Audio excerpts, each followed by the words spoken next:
So guys, I get a lot of questions about how I content create and what gear and specifically that I actually use to be able to get my shots as crispy as they are and as good as they are and as sharp as they are.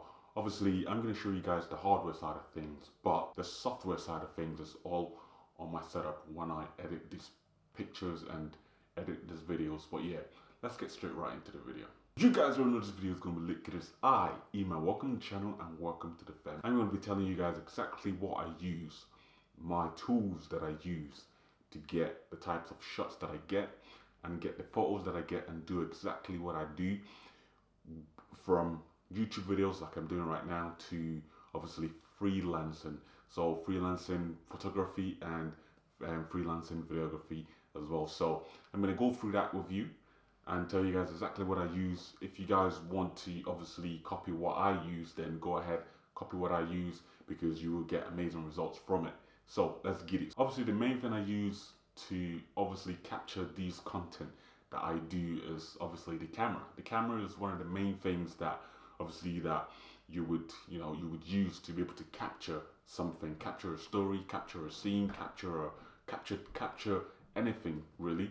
And yeah, that's it. And the camera I use is the Sony A7 IV. Absolutely beast of a camera. If you want a hybrid camera, you guys probably already know this, but for the people that don't know, right? If you want a hybrid camera that does video and does photos the best quality as possible, then the A7 IV is your best bet. Well, for the newer cameras now out here. If you wanted something a little bit more on the budget side, then you go for the A7C. That's what I had before I actually bought the A7 IV. The A7C was an absolutely beautiful camera. Did everything very good. But yeah, it had a 24 megapixel lens on it. I mean camera on it. And the A7 IV, which I'm using right now, has a 33 megapixel count in the camera. The reason why I went from the A7C to the A7 IV was just because of the megapixel count, so that I can crop into my image. Say when I'm editing a video or editing a photo, I can kind of crop into the picture or the video without really losing any quality at all, which is just absolutely awesome. But that's not me saying that the A7C isn't a good camera. The A7C is an absolute beast of a camera. It was my first mirrorless camera that I ever had, and it was really good. As well, it's a more video focused camera, but you can use it for photos as well. So in my books, I would call it a kind of a hybrid camera, because obviously the A7 III came out, and then the A7C was like a little twin brother to it, if that makes sense. So it did one or two things a little bit better than the A7 III, but so I say they're more or less on the same border of how in what category that I put them. So yeah, I mean the A7C I would say is a hybrid camera, so it's really good for photos, really good for videos as well, which is just absolutely awesome. And then obviously what's on the camera, what is mounted on the camera. Obviously, cameras, you can't just buy a camera body and just start filming or taking pictures with them. You need to put a lens on it, and the lens that I have on my camera to get the crispiness and get the really smooth, buttery smooth footages and pictures I get is the Sony 24 to 70mm lens. That lens is absolutely awesome, and it's the G Master lens as well, so it's the top of the range lens. Obviously the newer one has come out. Obviously it's 2,000 and something pounds. I'm not spending £2,000 to buy a lens when I have the Mark 1. I'm using the Mark 1 at the moment. It does what I wanted to do very well. It's very good, very sharp. It focuses very quickly and nicely as well. So that's what my lens is on the camera. I find myself shooting a lot of photos, especially cars, between the 50mm to the 70mm range, but sometimes I do go down to about 35, just depending on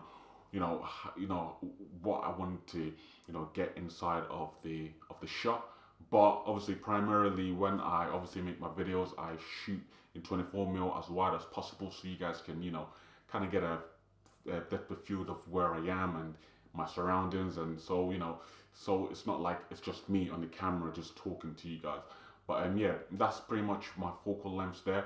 And but recently, actually, I've started using the 24 mil, um, 24 mil focal length on the lens. But yeah, I mean, I hate using 24 mil, especially for car photography. But I'm starting to kind of work my way to liking it a little bit. But that's that's a little ongoing thing with me and 24 mil at the moment. So yeah, I don't know if you guys know this person, but he's on Instagram. Downshift Media, that's the one. Downshift Media, safe guy, absolutely. He does some madness with cameras and content. He's really good. But he shoots his videos and his pictures on 24 mil.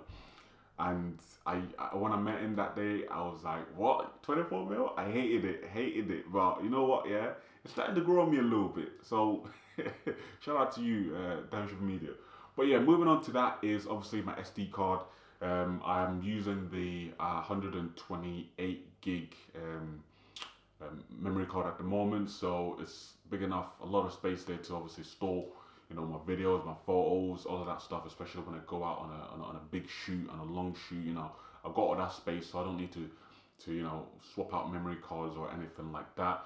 I do know there's a feature on the A7 IV that on the camera actually that you can use 2 SD cards, but I don't really use that feature because I don't really know how. Well, I know how it works, but I haven't really felt the need to, if that makes sense. But yeah, and obviously, but I do carry a few SD cards with me as well. So yeah, yeah, like I said, I carry a few SD cards with me in my camera bag, but I don't really use it unless I had like a big project on my main SD card, and say I haven't uploaded the footage or uploaded any of that content, and I wanted to get like one or two, three, like 5 pictures or something like that, real quick, and I didn't want to disturb the add a completely different content onto my main SD card. Then I just whip one of these out and just do what I have to do, and then I just go from there. But yeah, one of them is empty because obviously the SD card that goes in here is inside the camera at the moment. So yeah, that's what I use. And then moving on to the main portion, the main kind of video side of things. Obviously, you have to when I go out and film cars and film stuff, I have to always carry my gimbal with me because it gives me a nice and a better and a nice steady shot, which is just absolutely awesome. But yeah, I got this. It's a bit of a heavy rig, but this is my Ronin RS3. So yeah, this is a beast. It's a workhorse. It gets my shots absolutely steady, makes everything look good, and makes everything just just feel a little bit more buttery and smooth. And especially when you take this to a shoot and a client sees it, they're like, yo, this guy means business. And obviously I mean business because I make the best content out there ever. So if you want any content making, give me a shout, hit me up on Insta, and I'll come get some content for you. But yeah, this is what I use. Obviously you got the Ronin RS3 gimbal itself, and then what I've done is actually bought a briefcase handle for it as well, so it's a little bit more easier to kind of film with, especially if I'm filming something, like say I'm filming a car or even filming anything I want to get down low. So instead of having all the pressure in my hands here holding the handle of the gimbal, I've just got this briefcase handle here, so that it's a lot more easier and a lot more easier on my back and my arms as well. So it's like a briefcase. I can do what I gotta do on there. And then on the briefcase handle, I have my external monitor from Feelworld. Is it free? Yeah, Feelworld. Yeah, just a cheap £100 and something monitor that I have on the gimbal. It doesn't really do much at all, apart from obviously helps me to see what the camera is seeing when the camera is on a point that I can't see the actual screen of it. And the camera and the screen on the camera is small, so it's nice to have a bit more of a bigger display to see what you're doing. Like I said as well, when I'm down low, getting a down low shot, especially when I'm in portrait doing like an Instagram reel or TikTok video or something like that, and the camera is in the portrait position, because this is not actually built for portrait. It's not built for portrait mode to record portrait. But I'll speak a little bit more on the portrait side of things in a bit. But yeah, because of that, the screen is a little bit weird. You can't really see, so that's why I got my external monitor. It does a really great job. I can see what I'm doing, and yeah, it just feels a lot. It just feels good to have a screen, which is really nice. You can ask a lot of photographers and videographers, and they'll tell you having a screen, a preview screen for the camera is just an absolute big help. So the wire I have here is the HDMI cable that goes into the camera and then obviously feeds the screen to the display, so I can see what I'm doing. And then on here as well, I have this new Win mount, which transfers which makes the camera go from horizontal to vertical. I'll just give you guys a little example. I actually made a dedicated video about this product on my channel, so just go and have a look at the channel and you'll be able to find that video. But it goes from horizontal, so your camera sits on like that, goes from horizontal to vertical, just like that, and then your camera sits there and facing that way, so you can see the difference there. It's an absolutely beautiful device. It's called the Newen CA027. If you want to go pick yourself up one, go pick yourself up one. But yeah, it's an absolute beautiful device, because we all know that RS3 doesn't. You can only film landscape, or you can get an attachment, which I did have at one point before I actually bought this attachment on here for vertical videos. So whenever I was doing vertical and landscape, I had to keep switching over, which is a little bit annoying. And I saw this product. It's like the RS4 and the RS Pro, and I thought, you know what, I'll get it because I don't have the money to buy the RS4 or the RS4 Pro. But yeah, that's what I use there. And then when I want to get like an interior shot, you know, when I'm in a car, I'm filming a car and I want to get an interior shot, or you know, I'm vlogging in the car or kind of filming someone's car or something like that, I got this here. So this is a suction mount that goes on the windscreen, and then my camera mounts on top, and then obviously I can film what's going on in the car or anything like that. It's good. I broke it actually. I was making a video like a similar video to this, what's in my camera bag, and I dropped it. It's very, very strong. It's very, very nice. But yeah, that's what I have on there as well. But yeah, moving on, I have no.